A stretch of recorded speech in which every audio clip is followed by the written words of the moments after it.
Sheesh, what is up, family? It's FX Brandon here again.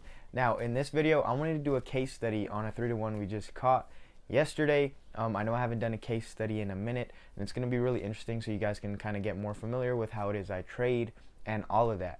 So, before we get into the video, man, make sure you guys like the video, subscribe to the channel. It really shows the support, and all my links are going to be in the bio. If it's my Instagram, if you guys have any questions, my TikTok, you want to book with me, if you're more interested in how I trade, all that good stuff in the bio. So without further ado, let's get straight into the video, man. Okay, guys, so looking straight at the 1 to 3 we caught, basically price came into a point of interest from the past. And when this happens, I either look for an accumulation to happen or a distribution. And what this means is basically I'm either looking for price to accumulate, as we have in this purple line, where we just see continuations to the upside and higher highs and higher lows, or I'm looking for a distribution where I see price break down, and that's when we see, this orange line, as you can see here, where we see price break structure to the downside and then have that pullback or shift, whatever you want to call it, right?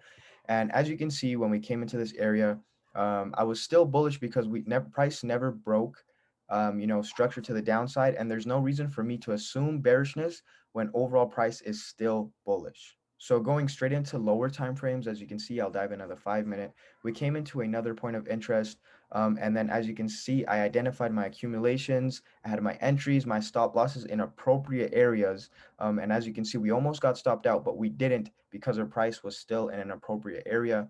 And then we actually were in profit for a little, came back down, tested the area again, and then boom, the 1 to 3 hit. Now, my targets were 1 to 3 just at the high, simply because after the high is taken, price can still do whatever it wants and potentially break down to the downside. And that's why I always take my profit at highs or at least close half and let the rest run. But in this specific trade, I went ahead and closed exactly at a 3-to-1. Alright, so hopefully you guys took some value from that. Now obviously I didn't want to go too much into detail just because I have a huge project I'm working on at the moment, as well as I do hop on calls with people where I go specifically into depth about the breakdowns and everything. So I don't want to be ripping them off in the way by giving this to you guys for free. But if you guys have any questions, make sure you hit me on my Instagram. That way you can stay up to date with whatever it is I'm doing at the moment, NFTs, what kind of traders I'm getting in, and all that good stuff. Now, without further ado, it's FX Brandon out, and I will see you guys in the next one, baby. Sheesh!